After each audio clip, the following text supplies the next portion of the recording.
une jeune fille qui me pose la question de savoir, Madame la Présidente, mais vous êtes la nièce du président?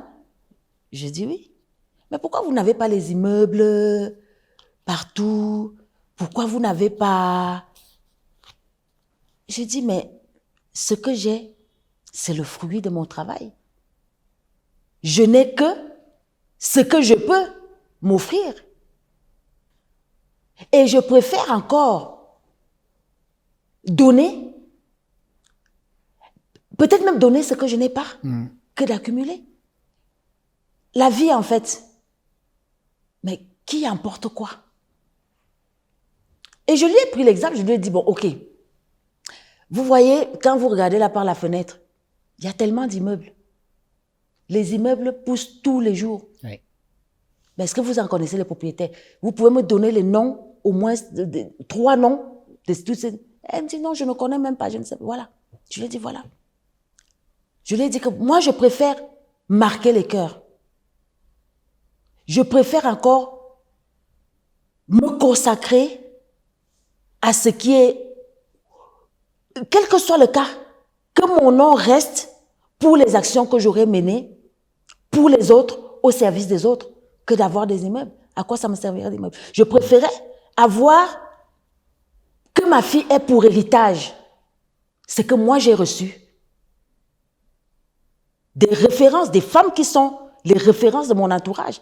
Parce qu'on peut bien le croire. Moi, tout ce que je fais aujourd'hui, c'est parce que ça ne me tombe de nulle part. C'est pas comme si je suis tombée comme ça, comme un cheveu dans la soupe. J'ai bien eu des références, des personnes, des personnalités référentes autour de moi qui ont inculqué à moi cet esprit de bienveillance envers les autres. Oui. Donc, oui. Alors, l'une des choses qui pousse les jeunes aussi à trouver pour seule activité, c'est de bavarder à longueur de journée dans les réseaux sociaux, c'est l'oisiveté, c'est le chômage, le sous-emploi et la responsabilité, évidemment, c'est celle du gouvernement qui n'arrive pas à trouver des solutions originales au problème d'emploi des jeunes, non? Voilà.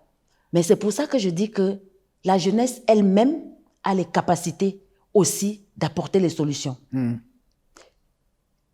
Elle connaît mieux ses problèmes.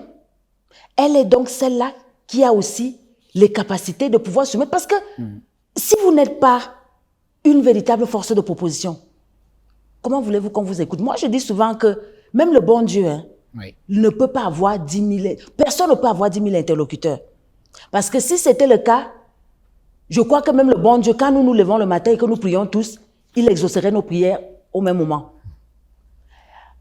Alors que quand on sait que ces gens-là, ils sont une entité, ils sont structurés, s'il y a tel problème, ils sont à même de pouvoir apporter un véritable plaidoyer. À ce moment-là, on va vous écouter.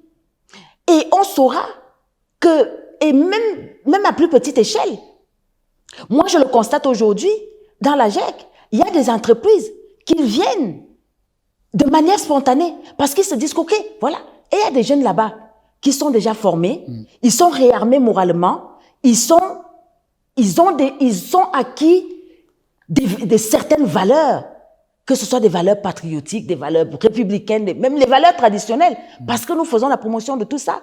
Et ces entreprises se disent ok, nous n'avons plus besoin de chercher, on va vers eux et on leur demande est-ce que vous avez tel profil, tel profil, tel profil. Oui.